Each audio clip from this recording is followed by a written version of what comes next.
तो बाबरी ढाचा, मी तो त्याला मशीद मानत नाही, तो ढाचा होता. कोणी हिंदू कधी मशीद पाडू शकत नाही. तो ढाचा होता, पारतंत्र्याचा ढाचा होता, तो परकीय आक्रांत्याचा ढाचा होता. तो ढाचा पाडण्याचं काम अभिमानानं सांगतो आम्ही केलं. अरे तुम्ही विचारता, माझा तुम्हाला सवाल आहे, तुम्ही सांगा तो ढाचा पडला त्यावेळी तुम्ही कुठे होतात? मी या ठिकाणी अभिमानानं सांगतो, होय मी तो ढाचा पाडण्याकरता त्याच ठिकाणी होतो. बाबरी मशीद पडली हे कळलं होतं.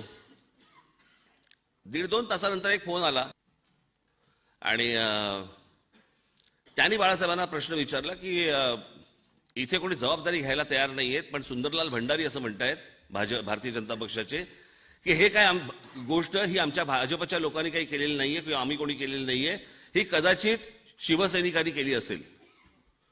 मी होतो तिथे, मी तुम्हाला सांगतोय. आणि त्या क्षणाला बाळासाहेब बोलले, जर ते माझे शिवसैनिक असतील तर मला त्यांचा अभिमान वाटतो.